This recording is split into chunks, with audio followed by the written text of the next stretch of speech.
Do violent video games cause aggression? Games ranging from World of Warcraft and League of Legends to Call of Duty and God of War, video games are becoming more and more popular in today's world. Parents especially are concerned for the kids that they're playing violent video games that can make them an aggressive individual.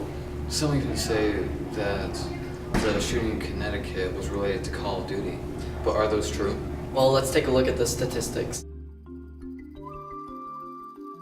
According to a study from Harvard, the studies some perform are inaccurate due to their process. Instead of looking at long-term effects, research focuses on short-term effects. This method is very inaccurate because who doesn't get a little agitated and mad when they can't beat a certain level or are stuck on an opponent? People are temporarily mad, but it wears off in some time. Even smaller things not related to video games can cause someone to become furious.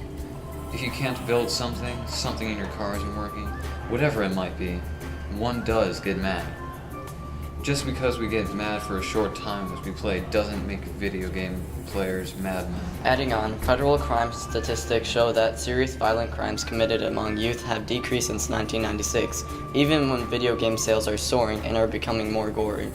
Accompanying that, the Washington Post has the second statistical analysis on the relationship between video game spending per capita and gun-related murders. As you can see, the United States spends less than many countries, including Germany, France, Australia, Japan, and more. Yet the United States unfortunately has much more gun-related murders. In fact, if there was a correlation between gun-related murders and video game spending per capita, then the trend would look like this. But as you can see, the graph obviously does not follow this trend. Rather, it follows this trend line. This trend line, if anything, is going downward. This goes entirely against the idea that relationships between video game spending per capita and gun-related murders do have something in common. A third study by Christopher Ferguson, PhD, of Texas A&M International University, concluded that there is no correlation. He conducted a 12-month study with 302 children with a Hispanic background by interviewing them once at the beginning of the study and another time 12 months later. In the first interview, he looked at the exposure the kids have to violence in their lives. 75% played video games and 40% played violent video games. 1 year later, 7% committed crimes with physical assaults and 19% committed crimes with non-violent activity. With all the supporting statistics, I'm fully convinced that there is no correlation. Well, let's go ahead and look at the other side of the argument. Some studies suggest that players of violent video games are more likely to identify with a violent character, and that violent video games directly reward violent behavior, which may lead children to believe that behaving in a violent way is an appropriate way to act.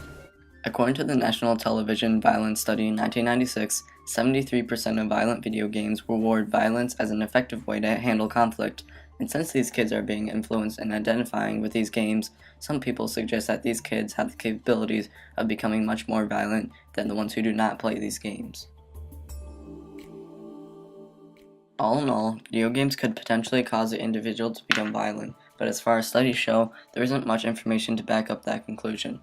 Video games do not affect the user in the long run, resulting in no correlation. To sum up, parents should watch and limit what their kids play, but should bear in mind that video games do not cause much aggression.